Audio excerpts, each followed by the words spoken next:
What's good with the YouTube, man? It's your boy Rojo with the Convict's Perspective coming at you once again.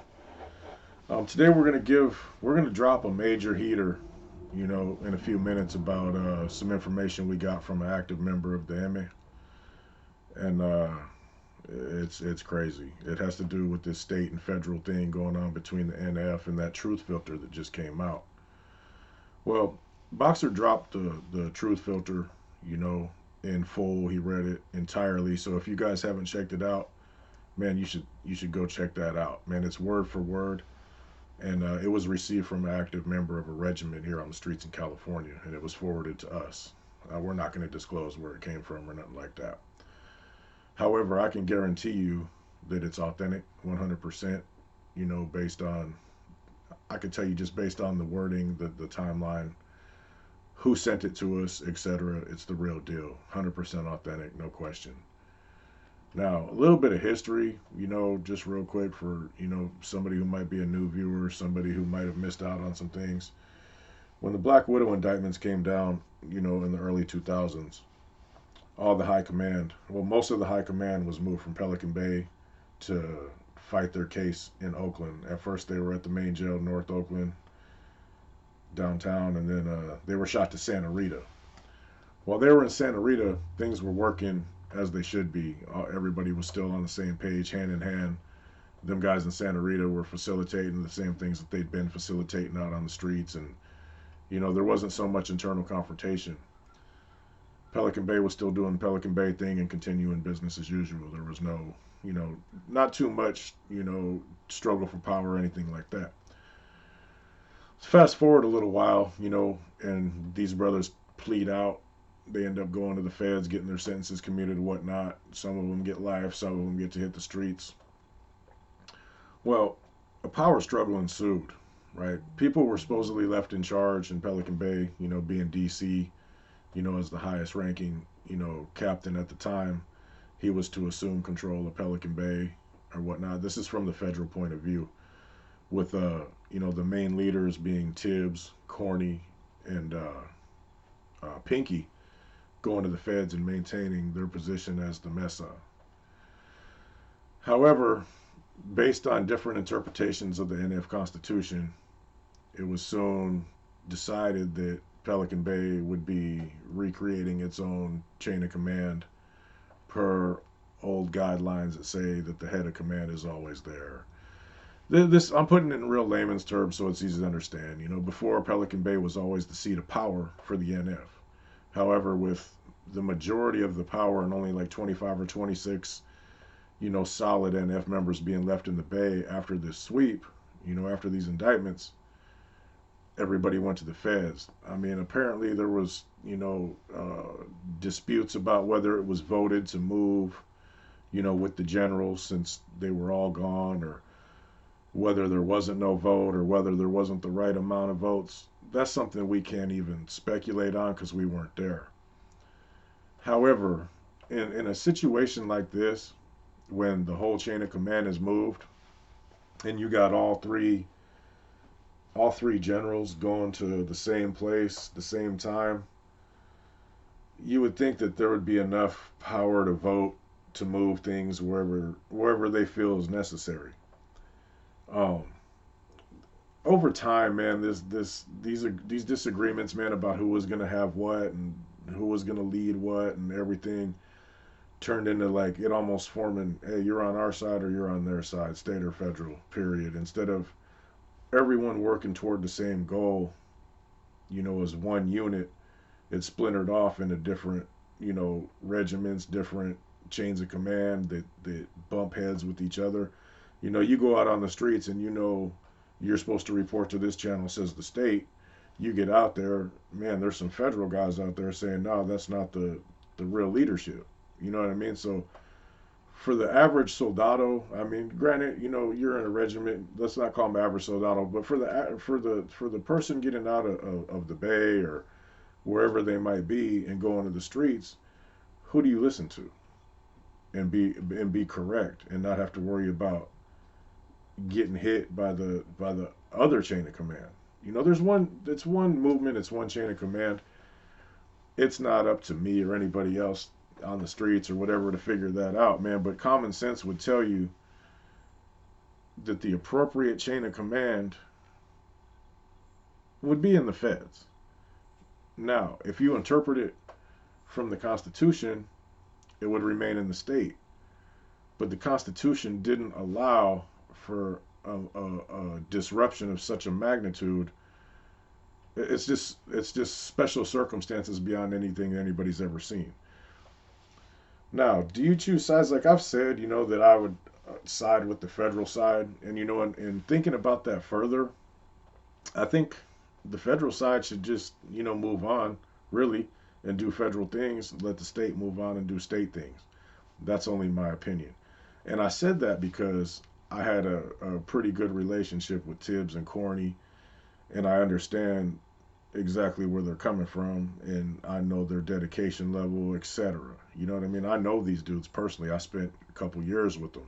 You know what I mean? I know Tibbs, I know DC, I know Corney. You know what I mean? I know all them dudes. So I know that they truly have the best interest in their opinion as far as the direction of the group.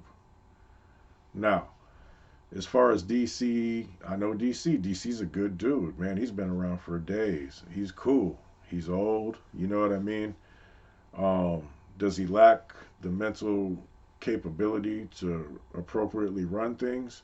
I would say probably. He's, with no disrespect, because he's a good dude, he's not brilliant like Tibbs. He's not brilliant like Corney. You know what I mean? So can he make appropriate decisions? Man, I would have to say no. And that's with all due respect. You know what I mean? Chuco, he's a younger dude. You know what I mean? I mean, he's not young. Don't get me wrong. He's been around a minute. He's not seasoned like these other guys. You know what I'm saying? So what we have is, do we go strictly by the book and allow people to make decisions that affect the future that might not be qualified? Or do we figure it out and let these dudes to run? Man, it's a weird situation to be in. You know, should they have two? No, it's one group. Should there be two different factions? Yeah, you should have a federal faction and a state. You guys do this how you see fit, do this how you see fit, as long as it follows the overall guidelines. There's plenty of room to eat. However, once there's blood been spilled and stuff because somebody's following, somebody else's, directions, that's when it turns into a whole new ball game, because now it's like, man, you're hitting us because we're trying to make money. You know what I mean? We're going to hit y'all because y'all are trying to make money. It's a messed up situation, especially if you're not at the top and you're just following orders like you should be. It gets, man, bro, you're in a bad spot. Even a regular northerner could find himself in a bad spot, because if you're in the state, you know what I mean, and what you call it. My bad, y'all. I had to pause real quick because the dogs won't shut up. But if you're in the state, say you're a northerner, you're in Solano, you're with DC, man, you gotta listen. They might have you do something that the other side might find offensive, and it's a shame I gotta say the other side. Anyway, it could get you in a cross. You could do a removal or something, and you could end up on the streets later. And the federal boys, they might not like that and might do something to you. So it's not only an upper echelon problem. It trickles down through manpower as well.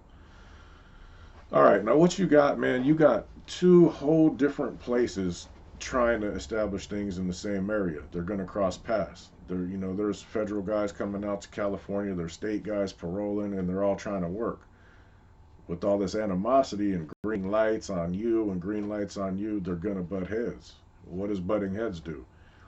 It takes away from the bigger picture of getting paper, and it brings more scrutiny. I mean, from law enforcement. When people come up not breathing no more, it's bad for business. The feds are coming in, the Department of Justice, FBI, all these groups, Homeland Security, not to mention all your city, county, state, they're coming in. When you're out there making your money, they're already on you. But when people come up short, as far as getting their lives taken, man, it's bad for business. I promise you. So right now, all those things on the streets, man, everybody's moving on eggshells because they don't know if who is this dude pledging his allegiance to, and vice versa. You know what I mean? So with that truth filter, what it says is it basically breaks down a timeline of the events that transpired from a federal viewpoint. You know what I mean? It's very accurate. You know what I mean? We haven't got anything so far out of the state, in a similar thing saying, "Hey, this is what happened." So there's no way to like, you know, debate the philosophy of the two differing opinions on where things should be. But what I can tell you is the feds aren't playing. What their intentions are very clear inside of that missive. They're gonna be there's gonna be consequences if they can make it happen. Now, will they make it happen? Man, it's gonna be hard. These dudes are protected. You know what I mean? They got a group around them. They know that them other boys ain't playing. This filter's touched them by now as well. Either that or it's real close to touching them, but I'd reckon that they've got their hands on it. So they're securityed up. They got a blanket around them.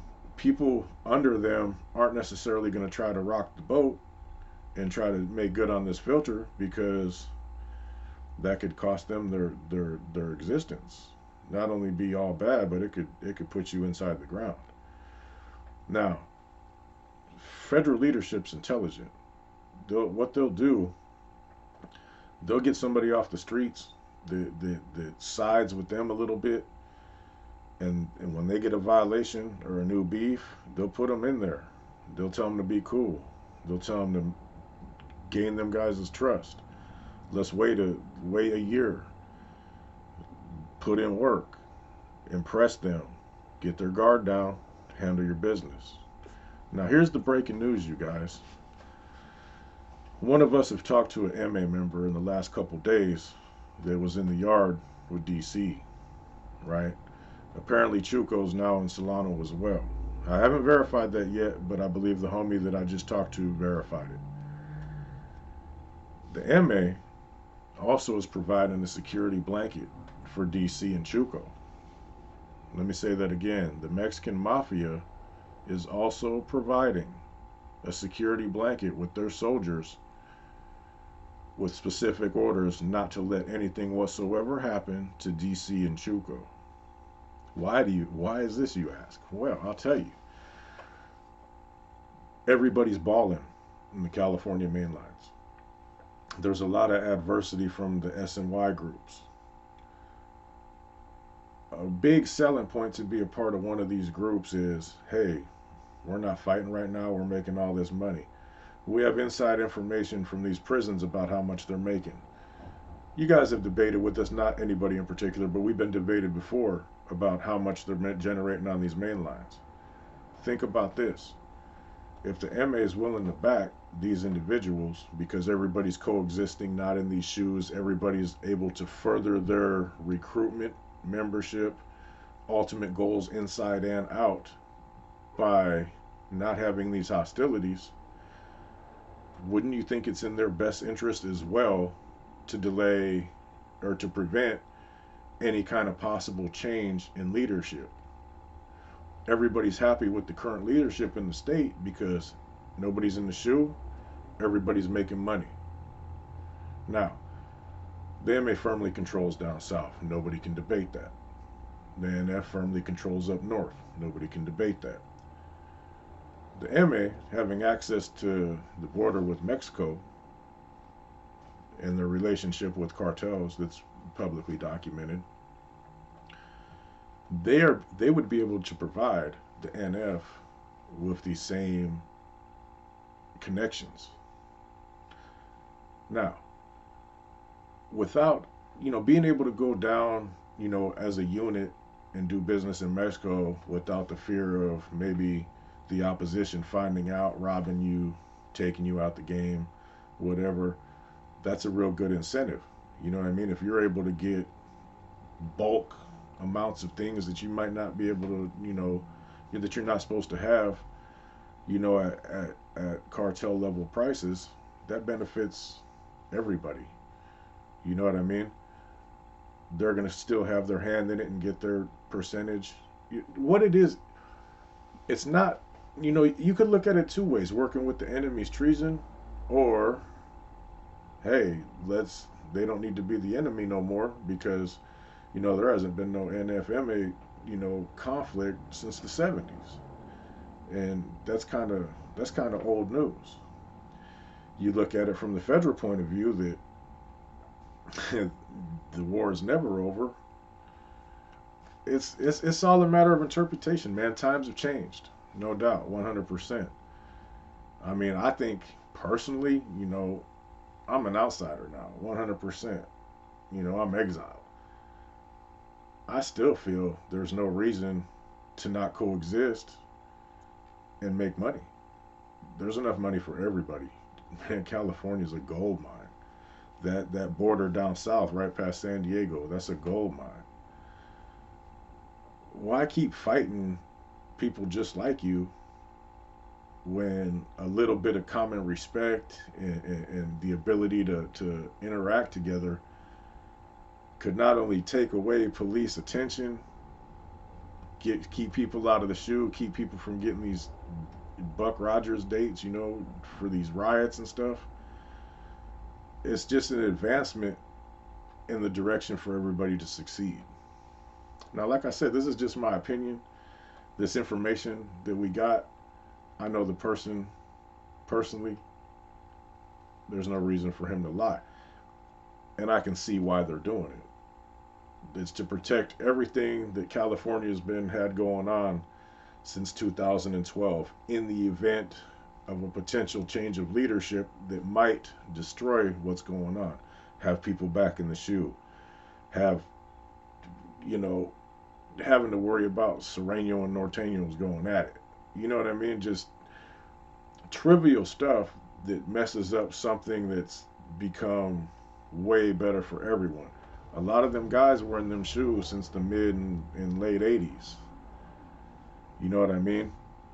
And they don't want to go back there. They're using phones. They got cell phones. They got, like, the MA's got, they might never see nothing but, 10 regular Serranos a year sitting back in the shoe to further their cause. Now they get access to hundreds of them on these main lines. Same with the NF. More soldiers, more people putting in work, more income being generated, less violence. Less violence, less scrutiny. They're out there living well. Man, I've been in the shoe. I've been in the shoe for on 3 different occasions. Man, it ain't cool. Nobody wants to be there. And just to, like, turn the other cheek and treat people with respect and, coexist to change all that, why not? That's my opinion. But, I've told you guys before, I've never had problems with MA or Serranos or Bulldogs on any kind of personal level. It was only on a political level, and that was, totally something I had no say so in. So, to make a long story short, things become a little more complicated, with them vatos from down south being involved. Because if the feds try to do something and they, get involved or prevent it, that's going to create stuff in the feds. But I tell you what, it won't change nothing in the state because for some reason, these two sides have agreed to coexist, keep the violence non-existent, and generate money together. I mean, anything that comes in there, I promise you, it's being shared and split and broken up. It's not like the old days where you couldn't even acknowledge these dudes, man. They're playing handball, they're tattooing, they're spreading. It's almost like at the end of the day, man, it's almost like one car. And essentially, if there's no problems and this is going on, like, I don't know if they're selling up and stuff. I've heard they are, I've heard they're not. Hey, that'd be cool, bro. You learn new stuff from new people. And there's no reason to hold on to animosity that happened before a lot of these people were even born. You know what I mean? Like, I'm 46 years old. You know what I mean? And right about the late 70s is the last time there was any truly significant between the two main, sides in this, that's the only time there's been any true kind of conflict. Now, you guys know I ramble and stuff, man, but the thing is, man, with these guys being involved, it's going to make it a much more complex. Because not only, I promise you, DC and Chuco have a nice little blanket on them at all times. Now, these other guys wishing to continue these end of hostilities and possibly even making it something more than just regular old end of hostilities, possibly teaming up, so to speak. Maybe not 100%, but more so than what's going on now. You know what I mean? To be able to not only coexist, but to prosper together. They're, from what we hear, and I got no reason to doubt the dude. Like I said, I know who he is. From what we hear, they're trying to make sure nothing happens to these guys either, because a lot of this thing is about the peace treaty that the state created to get out of the shoe. There was a lot of animosity behind that. You know what I mean? But it's been beneficial to the state. And they don't want nobody to come in there and change that, because guess what, man? There's some big war. Everybody's going back to the shoe. Everybody's cracking down harder.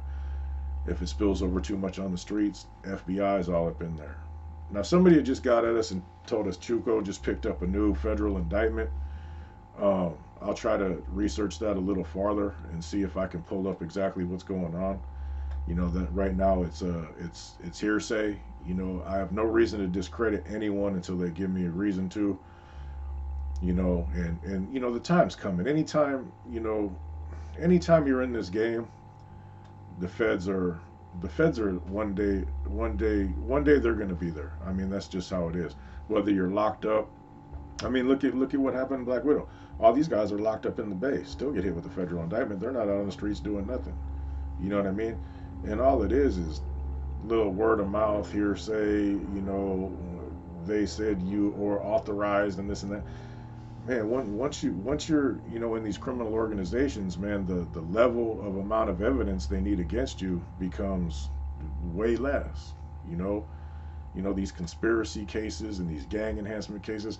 Literally, you could, man, if they proved you did something that is trivial as stealing a car to benefit a gang, and you're validated as one of these groups, man, you can end up with 20 years behind an auto theft. That's how much these penalties increase. None of these people want this, man. All they want to do, they've been enjoying this stuff since they started doing these shoe kickouts in, like, I think it was 2012. You know what I mean? And now it's just one big old happy yard. Everybody might clean their house at certain times, and they've been cleaning the house viciously. I know the NF's been butchering in their own household, but it's not crossing those lines. When it doesn't cross those lines, yeah, you might go on lockdown for a week or something. They're going to be mad, but they're not stopping the commerce. You know what I mean? They're not putting the whole prison on lockdown because it doesn't extend outside of that particular incident. Like, for example, if an NF and an MA got into it, there's going to be retaliation from either side. It's just going to keep going on and on and on. They're going to lock it down for a year. That halts all trade. That they're going to go through and tear stuff up. There goes your cell phones, your communication, and that's a huge, huge setback on the streets, because 90% of the decisions being made about what happens on these streets is coming from inside in one form or fashion. So anyway, YouTube, I just wanted to break you guys that information. We got that from an MA member that reached out to us, that they're providing their own protection on these individuals as well, because they don't want nothing to change, man. So it's just a whole new dynamic every day. This stuff's unfolding, and I told you guys like a month ago things are gonna get weird. Well, I mean, I just got this information this morning from the homie, and they're getting weird. These are events that, man, I don't consider myself a dumb dude. I never would have imagined that I would come across an issue like this. You know what I mean? Anyway, that's my spiel. I ramble. Yeah. Give me any questions you got. I'll answer them the best I can. But yeah, that's fresh word from someone who just paroled, out of Solano within the last couple of months. Is Not only is DC and them got their own security, the MA is also assisting them with that to make sure nothing happens to them guys that could possibly jeopardize these end of hostilities. So there's your jaw dropper, breaking fresh off the press news. And stay tuned to my members. We're gonna do some members only chat probably tomorrow. Um, and we got a whole bunch of new videos coming out. If you guys don't check out Paradigm, check them out. If you guys don't check out Gunners Collective, check them out. If you guys don't check out Convicted Hearts with the homegirl, check them out. Hey, and you guys have a great day, man. And there's something to trip on, man. I can't wait to hear your guys' feedback on this because I couldn't believe it. But like I said, I know the source. Have a good day. It's your boy Rojo, Convict's Perspective. I'm out.